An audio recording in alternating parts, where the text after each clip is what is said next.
அதை உருவாக்கி இருக்கு. இன்னைக்கு 4 லட்சம் பிள்ளைங்க அரசு பள்ளியில படிக்கிறாங்க. ஒவ்வொருத்தருடைய திறமை எத்தனை நிகழ்ச்சியில பாக்குறீங்க. திடீர்னு டிவியில வந்து ஒரு பொண்ணு பாடுது, அப்படி பாடுது. நீ எந்த பள்ளிக்கூடமா? கவர்மெண்ட் ஸ்கூல், அரசு பள்ளி. இந்த ஊர், நான் திண்டிவனம், நான் கரூர், புதுக்கோட்டை, எங்கெங்க இருந்து அந்த அரசு பள்ளிக்கூடத்து பிள்ளைங்க இவ்வளவு திறமை எப்படி நடக்குது? கலை திருவிழா நடக்குது, விளையாட்டு திருவிழா நடக்குது. அப்ப நம்ம அடுத்த தலைமுறையை எங்க கொண்டு போறோம்? எவ்வளவு உயரத்துக்கு கொண்டு போறோம்? இந்த கனவுகளை, அந்த குழந்தைகளின் கனவுகளை தன் சிறகுகளில் சுமந்து கொண்டு போகிற தாய் பறவையை போல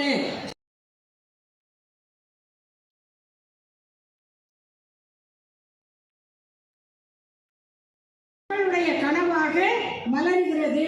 இந்த 5 ஆண்டு காலத்துல எல்லாமே செஞ்சு முடிச்சாச்சா? இல்லை, கண்டிப்பா மிச்சம் இருக்கு, மிச்சம் இருக்கு. அந்த மிச்சம் இருக்கிறது யாரு? அரசு ஊழியர்கள் இருக்காங்க, மருத்துவர்கள் இருக்காங்க, இன்னும் சில பணியாளர்கள் இருக்காங்க. இவர்களுடைய கோரிக்கைகளும் தொடர்ந்து நிறைவேற்றப்பட வேண்டும். அப்படின்னா இந்த செயல் திட்டம் தொடர்ந்தாதான் முழுமையாக அவை நிறைவேற்றப்படுங்கிற அந்த நோக்கோடு மீண்டும் தமிழ்நாட்டில் திராவிட முன்னேற்ற கழகம் ஆட்சி அமைய வேண்டும். நம்முடைய முதல்வர் ஸ்டாலின் அவர்கள் தொடர வேண்டும்.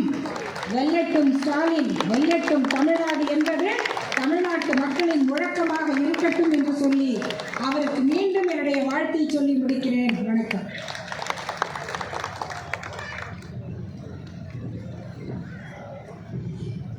அடுத்ததாக புரட்சி தமிழர் திரைப்பட இயக்குனர் சத்யராஜ் அவர்கள், நடிகர்.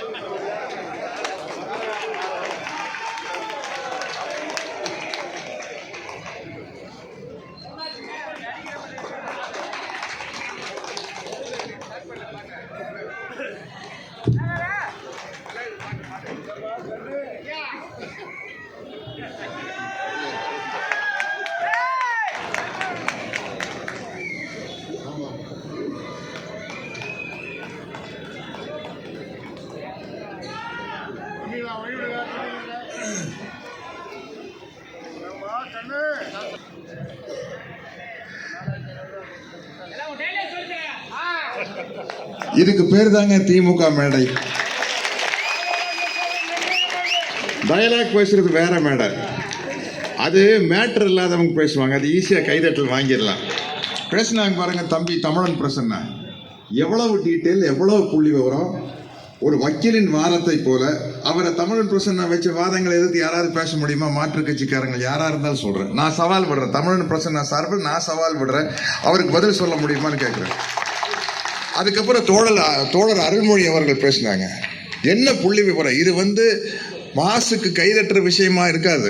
ஆனா அந்த தீவில் நடந்த கொடுமையிலிருந்து ஹிட்லரிசம்னா என்ன, ஸ்டாலினிசம்னா என்னன்னு புட்டு வச்சு விளக்குறாங்க பாருங்களா. அது இந்த மேடையில மட்டும்தான் நடக்கும். கைதட்டுறது எந்த மேடையில வேணாலும் நடக்கும். இப்ப கைதட்டல் வாங்கி காட்டுற பாக்குறீங்களா, என்னம்மா கண்ணு. இது இதெல்லாம் வெட்டி உதாருங்க. இது எல்லா நடிகனுக்கு செய்ய தெரியும். அவங்க ரேஞ்சில் இந்த வெட்டி உதாரம் செய்ய முடியும். ஆனா உண்மையான கொள்கையை பேசுற மேடை இதுதான். அடுத்தது என்னுடைய அன்பு தம்பி பெருமதிப்புக்குரிய கழக துணை பொதுச் செயலாளர் ஆர் ஆசா அவர்கள் பேச போறாங்க. அவருடைய பேச்சை கேட்கறதுக்கு நான் காத்துக்கிட்டு இருக்கிறேன். ஏன்னா அவங்க மாதிரி இருக்கிறவங்க பேச்சை கேட்டா தான் நம்ம அறிவை வளர்த்துக்க முடியும். இந்த என்னம்மா கண்ணு உதாரெல்லாம் அறிவு வளராதுங்க, சும்மா ஜாலியா இருக்கும்.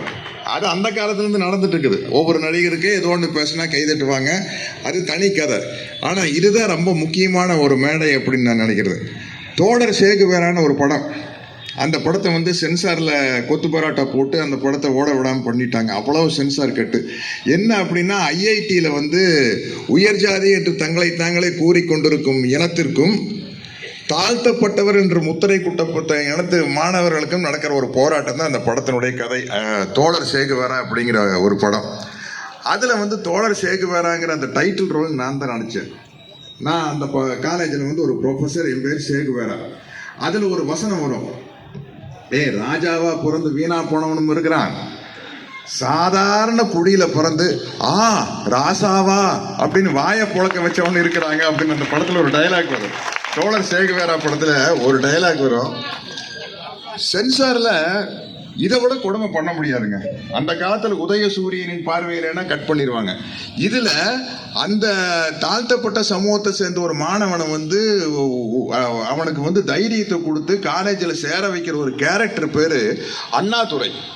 அதை சென்சார்ல அண்ணாதுரைன்னு பேர் வைக்கக்கூடாதுன்னு சொல்லி அதை வந்து ஐயாதுரைன்னு மாற்றப்பட்டிருக்குது. இன்றைய சென்சார் இன்னும் எவ்வளவு மோசமா இருக்கு பாருங்க. இன்றைய சென்சார் வந்து அன்னைக்கு திராவிட முன்னேற்ற கழகம் 1967க்கு முன்னாடி எவ்வளவு கடுமையா இருந்தது சென்சார். பராசக்தி படத்துல டாக்டர் கலைஞர் அவர்கள் எழுதின வசனத்தை எல்லாம் எவ்வளவு தூரம் கட் பண்ணாங்களோ அதை விட இப்போ வந்து சென்சார் வந்து மோசமா இருக்குது. சினிமாவில் வந்து நீங்க அந்த சைடு வந்து மத்திய அரசாங்கத்தை பத்தி எதுவுமே பேச முடியாது.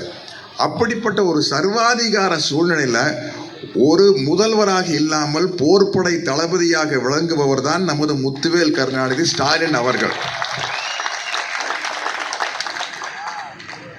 இது வந்து காக்கப்பட வேண்டிய ஒரு ஆட்சி. இந்த ஆட்சிங்கிறது வந்து இந்திய ஒன்றியத்துக்கே முன்மாதிரியா நடந்துகிட்டு இருக்கிற ஒரு ஆட்சி. இந்த ஆட்சி தொடர வேண்டும் அப்படிங்கிறதுல ஒரு சராசரி மனிதனா, ஒரு பொது மனிதனா ஆசைப்படுறதுனால்தான் தீவிர மக்கள் தலைவர் எம்ஜிஆர் ரசிகனாக இருக்கும் நான் திமுக மேடையில் வந்து நிற்கிறதுக்கான காரணமே. இதற்கு மேல ஒரு காரணம் இருக்குது, செல்போன்ல வச்சுக்கிறேன், எலெக்ஷன் விரட்டு அப்போ காட்டுறேன். எந்த அளவுக்கு ஒரு இனத்தை, ஒரு அமைப்பை எம்ஜிஆர் அவர்கள் வெறுத்தார்கள் என்பது அதில் இருக்குது. எவ்வளவு ஆபத்தான அமைப்புன்னு அவரே பேசியிருக்காரு. அதை அன்னைக்கு வச்சுக்குவோம். இது வந்து தமிழக முதல்வர் ஆவதற்கு முன்னாலேயே முதல் நான் என்ன நினைச்சேன்னா, எனக்கு வந்து வயசுன்னு பார்த்தீங்கன்னா நமது தமிழக முதல்வர் முத்துவேல் கருணாநிதி ஸ்டாலின் அவர்களுக்கும் எனக்கும் தான் கிட்டத்தட்ட ஒரே வயசு, ஒரு சின்ன வித்தியாசம் தான். ஆனால் இவரை விட நான் அதிகமாக பழகினது வந்து முத்தமிழறிஞர் கலைஞர் அவர்கள் கூட தான். ஏன்னா அவர் வசனத்தில் நான் 2 படம் நடிச்சிருக்கிறேன். அப்போ என்ன ஆகிப்போன்னா, நாங்கள் வந்து கொலிக் ஆயிடுறோம். என்ன ஒரே தொழிலில் வேலை செய்கிறவங்க. நானும் மணிவண்ணனும் அப்படித்தான் கிட்டத்தட்ட நானும் கலைஞரும். ஏன்னா அவர் வசனம் எழுதி கொடுக்குறாரு, நான் நடிக்கிற பாலைவன ரோஜாக்கில். ஸோ அவர்கிட்ட மிக மிக நெருங்கி பழகிற எனக்கு வாய்ப்பு கிடைச்சது. அப்போ அந்த படத்தினுடைய